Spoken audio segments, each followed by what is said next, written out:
Kendra Von Esch, joining us right now live, and she's going to really enlighten us, as she always does, and inspire us. So there, I've just set the bar real high for you, Kendra. Good morning, Kendra. Right? Okay. Here we go. Good morning, gentlemen. I hope you're doing well this Tuesday. So far, so good. I hope you're well. Yeah, doing good. Over the last couple of Mondays, so my ministry is all about helping others deepen their relationship with God through prayer, through the spiritual battle. And the last 2 Mondays on my YouTube Live, we've been talking about the St. Michael's Lent. Are you two familiar? Oh.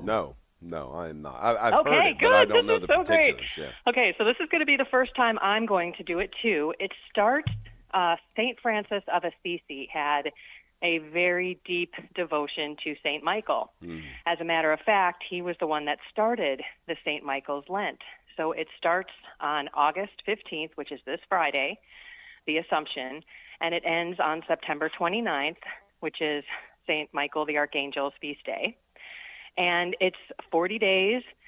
It is a little bit of a different focus. It's all about the spiritual battle. It's like a mini spiritual boot camp. I think the timing of it is amazing because I don't know about you guys, but I think about the summer sometimes, and it seems like sometimes the Catholic Church takes a little vacation in the summer with, vacations and pilgrimages and priests changing parishes.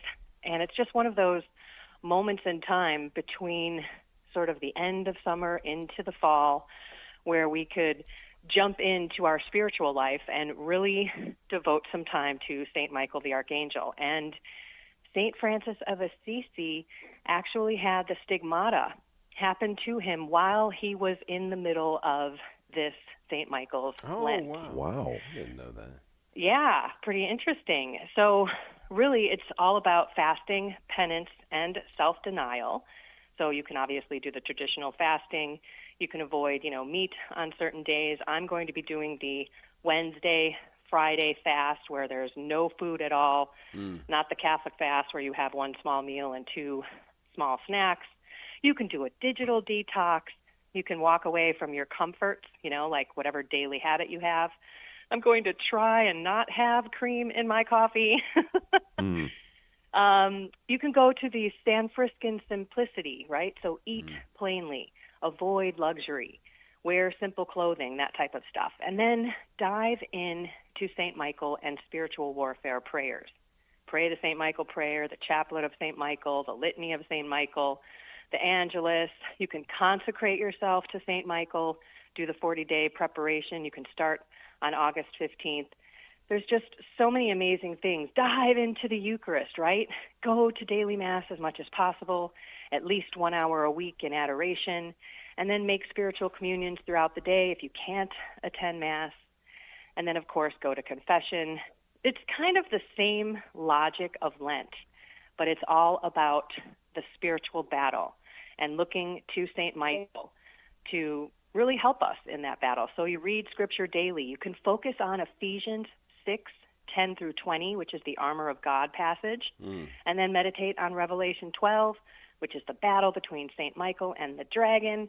You can read books on angels, Angels and Demons by Peter Kraft, and Angels and Saints by Scott Hahn, and then reflect on the life of St. Francis of Assisi and why he loved St. Michael's Lent so much. So I just heard about this a couple of weeks ago. Now you guys have heard about it. Is the Spirit moving in you and inspiring you maybe to step into St. Michael's Lent this year? Yeah, I'm thinking about learning more and seeing what I can do. I love that. Yeah, I want to research it a bit. Now, I love St. Francis. I'm a devotee of St. Francis of Assisi.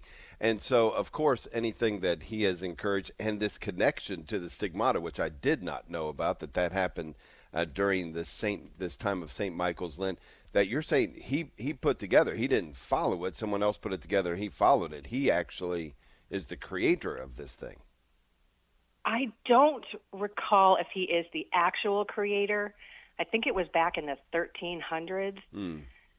So you kind of caught me in that one. I don't know that answer. However, I do know that why he loved the St. Michael's Lent. So I don't think he created it if I had to guess and put myself out there right now, but I do believe he followed it. And it's not a liturgical, requirement in Right.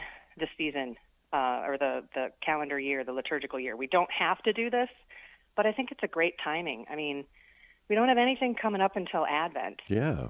And I just feel like the end of summer is a really good time to just kick up the spiritual warfare in that battle a notch. Yeah, I agree. And of course, during Lent, we are used to certain practices that we don't practice the rest of the year. So this is a great way to do this, like you say, in this time of year. Anytime, really. Yeah, I'm all about it. I don't know. I'm putting a lot on my spiritual back this St. Yeah. Michael's Lent. I'm going to fast Wednesday and Friday and just go to daily mass. I can do it. I have the time. I just have to get my tail out the door. I've got adoration every day right before mass, confession offered every day. I'm just going to dive into this, and it probably was a week and a half ago where I heard about this. So everyone has time to go do the research and pray and see if the Lord wants you to step into this beautiful time. Well, and you said, Kendra, fight the for the spiritual last battle couple with of St. Michael. for your last couple of podcasts, you've covered this. So how do folks find your podcasts? You could go to my YouTube channel, Kendra Von Esch is my name, and also Reality Reflections is my daily audio podcast. Reality Reflections. That's All right, awesome, thank you too. very much, Kendra. God bless you.